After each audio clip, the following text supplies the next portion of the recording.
Je vais vous demander ici d'écouter bien les consignes que je vais vous donner pour le portfolio. Je vais vous expliquer dans quelques secondes de quoi il s'agit.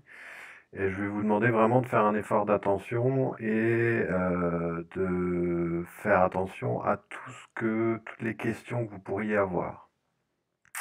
Vous pourrez les poser après dans le formulaire Google et comme ça, de retour en classe, je pourrai répondre à vos questions et on pourra élucider tout ce qui vous paraît pas clair. Ok, c'est très important, comme ça c'est une explication que je ne donnerai pas en entier en classe et en classe je me contenterai de répondre aux questions que vous avez sur cette explication. Donc, pour la compétence transférée du certificatif, je vais vous demander de réaliser un portfolio. Alors, vous avez toutes ces consignes à la page 43 de votre syllabus. Bon, peut-être qu'il y a des différences dans les numéros de page, mais ça doit être à ces alentours-là. C'est F, le portfolio. Qu'est-ce que c'est qu'un portfolio? Ben, c'est un dossier personnel dans lequel les acquis de formation et les acquis de l'expérience d'une personne sont définis et démontrés en vue d'une reconnaissance par un établissement d'enseignement ou un employeur. Ok, bon, ça vous dit peut-être pas grand-chose, mais en fait, il va s'agir d'utiliser tout ce qu'on a appris pour une situation relativement pratique. Donc, je vais vous demander de réaliser vous-même un budget qui prend en compte l'achat d'un bien durable et de justifier les choix opérés. On a déjà fait la toute première partie de ce portfolio, vous avez déjà dû la faire, c'est la partie où vous avez rassemblé des tickets. Et puis je vous montrerai un exemple à la fin de l'explication. Donc, pour ce budget que vous allez devoir faire, il y a des dépenses et une recette qui seront les mêmes pour tout le monde. Donc les dépenses alimentaires, ça sera 200 euros. C'est la moyenne belge, je vous ai mis le lien sur lequel j'ai trouvé ça. Votre salaire, ce sera le même pour tout le monde. Vos recettes, ce sera le même pour tout le monde. C'est le salaire minimum pour un travail à temps plein en Belgique qui est de 1400 euros. Et encore une dernière dépense qui sera la même pour tout le monde, c'est votre loyer qui sera égal au loyer moyen à Bruxelles. Bon, c'était il y a 2 ans, je pense, 2 ou 3 ans, mais c'est 650 euros. Donc la première étape, normalement, elle est déjà faite et j'ai déjà eu l'occasion de corriger un peu. La première étape, c'est rassembler les factures, les tickets de caisse, les extraits de compte, etc., etc. Vous devez avoir 2 documents minimum par catégorie comptable et par mois. Par catégorie comptable, j'entends ici fixe, variable et irrégulier. Tout ça, évidemment, étant en plus de ce qui est pareil pour tout le monde. Donc en plus des dépenses alimentaires et en plus du loyer. Donc comme les dépenses alimentaires sont déjà comprises dedans, je ne veux pas avoir de ticket pour des dépenses alimentaires. Ok, ça c'est voilà. À partir des pièces comptables, donc de tous ces tickets, vous allez établir 2 budgets mensuels. Alors, les pièces comptables, elles doivent être de 2020, on est en 2020, mais je ne regarderai pas les mois. Donc, vous pouvez les mettre dans n'importe quel mois que vous voulez. Ça, c'est pareil, pour pas que ça soit trop difficile quand même. Mais par contre, je demande bien qu'elle date de 2020. Donc, j'accepterai pas de tickets qui datent de 2017, etc. Les trucs que vous trouvez sur Internet, machin, voilà. Trouvez des tickets ou des factures de 2020. Donc, au maximum de l'année en cours. Je vous demande de mettre en évidence l'année de la pièce comptable. Donc, de passer au fluo ou de passer au surligneur avec l'ordinateur, peu importe, mais de mettre en évidence. Et enfin, je vais vous demander d'acheter, à partir de ce budget, à partir de ce budget prévisionnel. Donc, vous allez faire 2 budgets mensuels et puis un budget prévisionnel. Et à partir de ce budget prévisionnel, pour que votre bilan reste positif ou nul, mais que votre bilan soit pas négatif en tout cas, je vais vous demander d'acheter un moyen de transport. Voiture, moto, mobilette, vélo électrique, neuf ou d'occasion, peu importe. Mais donc, vous allez devoir rechercher aussi une offre de vente réelle, donc quelque chose de réel, j'insiste, d'un tel moyen de transport. Soit c'est de l'occasion, soit c'est une publicité pour quelque chose de neuf, peu importe, mais quelque chose de réel. Et je vais vous demander enfin de rechercher une offre de crédit qui vous permette d'acheter ce moyen de transport tout en conservant un budget en équilibre. Donc vous allez devoir aller sur les sites des banques. Il y a des simulateurs de crédit et je vous demande qu'avec ce crédit, vous allez paramétrer, vous allez voir, vous allez aller sur les sites de banque et ça va vous paraître plus clair. Vous allez paramétrer le nombre de mois, etc. pour que votre budget prévisionnel reste au moins à l'équilibre, au moins à zéro et si possible plutôt en positif. Donc vous allez faire tout ça et deuxième étape, une fois que votre travail sera rédigé, vous allez me l'envoyer sur mon email a@crbtp.be, a.barreau. Ok, accompagné de toutes les annexes, donc les factures, les tickets de caisse, scannés et classés dans une seule pièce jointe, scannés et classés dans une seule pièce jointe, au format Word ou OpenOffice. J'ai besoin d'un seul document, donc d'un seul dossier, d'un seul document, non, d'un seul document qui regroupe toutes vos pièces. Alors, une fois que vous m'aurez fait ça, on mettra une date, hein, on mettra une date, je fixerai une date avec vous. Je vais le corriger une première fois pour le formatif et je vous le renverrai accompagné de mes remarques. Alors ici, attention, le nom du fichier, ça serait bien de suivre ça pour que ce soit plus facile pour moi pour les classer et m'y retrouver dedans. Donc, vous allez faire une première version, je la corrige, je mets des points pour le formatif, et je vous envoie toutes mes remarques, et donc vous allez pouvoir faire la troisième étape après, qui sera corriger votre travail, et à me le donner sur papier cette fois-ci. Sur papier, parce que moi je dois mettre ça dans les enveloppes d'examen. Ok, et ça, je le corrigerai pour le certificatif. Donc je vous laisse pas seul directement dans ce travail un peu complexe, pas compliqué mais complexe, parce qu'il y a beaucoup de petites choses à faire. Je vais le corriger une première fois, et donc c'est seulement votre correction, je compterai pour le certificatif. Donc la cote obtenue au final pour ce travail, ce sera la compétence transférée de l'UA2. Si vous ne respectez pas l'échéance pour l'étape numéro 2, c'est-à-dire le premier envoi où je peux corriger, bah, vous perdez votre droit à la correction préalable. Moi, je ne commence pas à courir après tout le monde, il faut me le rendre dans les temps, je le corrige et puis vous le corrigez, mais si vous ne respectez pas les délais, ben, je ne le corrigerai pas. Donc vous passerez directement à l'étape numéro 3, directement pour le certificatif. Attention, si vous ne respectez pas l'échéance pour l'étape 3, ben, votre code certificative, elle sera nulle. Ça, désolé, je ne vais pas courir après les gens.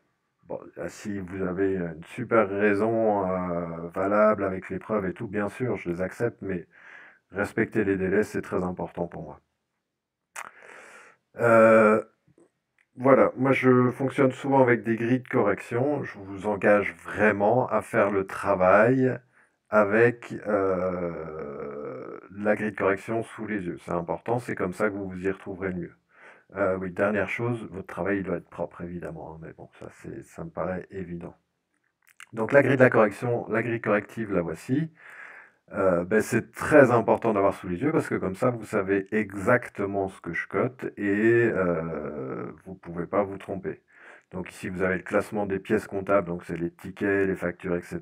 Vous avez tous les critères sur lesquels je cote. Les budgets mensuels, donc les budgets des 2 mois, vous avez ici tous les critères sur lesquels je cote. Je vous montrerai un exemple tout à l'heure hein, pour que ce soit plus clair, mais ça, il faudra les lire. Je ne vais pas passer 20 minutes à lire tous les critères, je pense que vous pouvez le faire. Le budget prévisionnel, ben voilà, vous avez tous les critères, pareil. Alors ici, il y a un petit critère qui vaut x2, donc attention, je reviendrai sur le système de cotation à la fin de la grille critériée, à la fin de la grille corrective. L'achat du bien durable. L'achat du bien durable, attention, je vais faire une mini pause.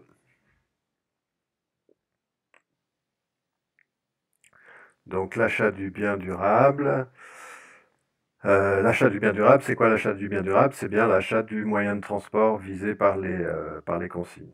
Ok, donc il faut qu'il y ait une offre de vente, il faut qu'il y ait une offre de crédit réel qui correspond au montant demandé par le vendeur, évidemment. Le taux du crédit doit être déterminé, donc il faut que vous mettiez le taux du crédit. Les mensualités sont déterminées, combien on paye par mois. Le prix du crédit, qu'est-ce que le crédit coûte? Bon, ça, vous retournerez voir dans votre théorie, mais c'est pas difficile à calculer. Ça doit être indiqué en toutes lettres. Ça doit être indiqué, donc c'est vous qui devez faire le calcul.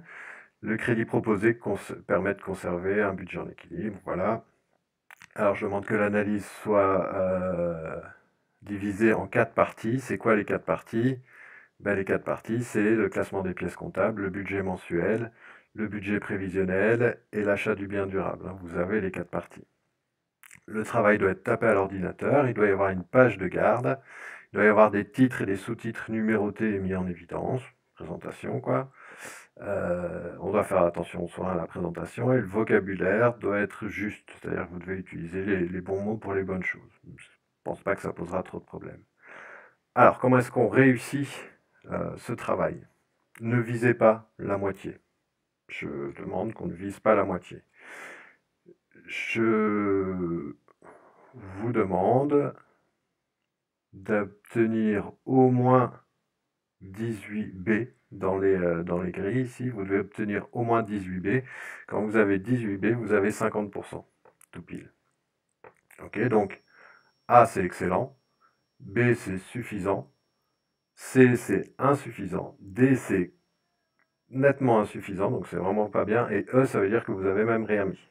Donc à partir de B, ça va. Vous devez avoir au moins 18 B sur les 26 critères pour réussir, pour avoir 50%.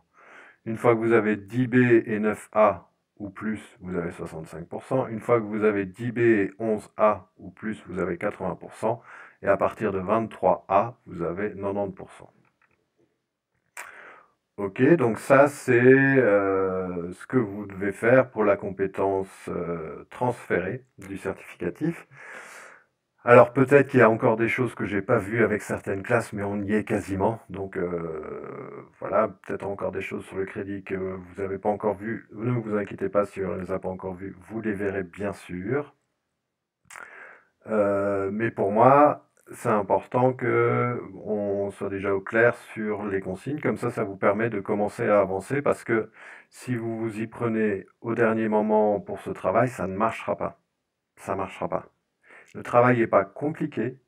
Séparément, toutes les petites choses à faire sont relativement simples. Il faut retourner dans votre cours pour les choses que vous ne comprenez pas. Donc c'est fait pour. Vous devez retourner dans votre cours, aller voir, réfléchir un peu, etc. Mais c'est relativement simple. Par contre, il y a beaucoup de petites choses à faire. Donc ça demande du temps. Donc il ne faut pas s'y prendre la veille du jour où j'ai demandé de me le remettre. Ça ne marchera pas. Ça ne marchera pas, c'est sûr. Chaque année, j'ai des gens qui essayent de le faire et chaque année, ça ne marche pas. Il y a peut-être une ou deux personnes de temps en temps qui arrivent, mais en général, ça ne marche pas. Alors, je vais vous montrer un exemple de ce que ça peut donner quand c'est fait. Alors, l'exemple n'est pas parfait. Il y a des choses que la personne devrait corriger. Donc, attention, l'exemple n'est pas parfait. Mais c'est un exemple qui n'est pas trop mal et qui peut déjà vous donner une bonne idée. Alors, on a ici un portfolio qui a été rendu l'année passée et qu'on a essayé de me rendre de nouveau cette année. Donc, si vous l'avez déjà fait, ne me rendez pas celui de cette année, il y a de grandes chances que je vois que c'est celui de... Enfin, si vous l'avez déjà fait, ne me rendez pas celui de l'année passée parce qu'il y a de grandes chances que je le vois. Et si je le vois, je vais vous demander de recommencer. Donc, voilà. De toute façon, vos tickets doivent être de cette année. Donc, ça ne peut pas fonctionner si vous me rendez celui de l'année passée. Donc, effectivement, ici, j'ai les pièces comptables classées par mois et par catégorie. Donc, ça, c'est bien. Ça vous donne une bonne idée de ce qu'on peut y mettre et de ce qu'on peut y voir. Ok. Après, donc tout le classement des pièces comptables, c'est bon. Plus ou moins, hein, il faudrait que je vérifie toutes les pièces comptables. Je ne l'ai pas fait, mais ça a l'air relativement bon. Ici, il manque des titres, hein, donc ça doit être séparé en plusieurs parties. Là, par exemple, je passe des pièces comptables au budget mensuel et j'ai pas de titre, donc c'est un peu embêtant. Donc il a fait un budget mensuel. Ok, vous voyez, des fois ici avec les irréguliers, ben, il y a des blancs, hein, c'est normal. Il a fait de ses bilans. Il a fait son budget prévisionnel. Alors, mensuel, ça ne sert à rien. On n'est pas obligé de mettre mensuel. Budget prévisionnel, ça suffit. Il a calculé son budget prévisionnel. Alors attention, ici dans les irréguliers, je ne sais pas si c'est juste, hein, j'ai pas vraiment corrigé, donc voilà, mais en tout cas, il a corrigé son budget prévisionnel. Il a fait l'achat d'un bien durable. Il manque certaines choses, mais il a mis un exemple de vélo avec le prix, il a mis une offre de crédit. Il manque certaines choses, mais c'est quand même relativement juste. Donc voilà à quoi ça ressemble à la fin. Donc je vais vous demander maintenant de bien regarder ces consignes, de bien les écouter. Vous pouvez les écouter plusieurs fois même. Et je vais vous demander aussi de me poser des questions dans le formulaire Google.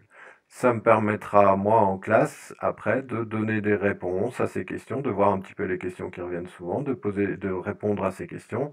Et comme ça, on avance et on n'est pas, on perd pas de temps. Donc, vous inquiétez pas pour les dates.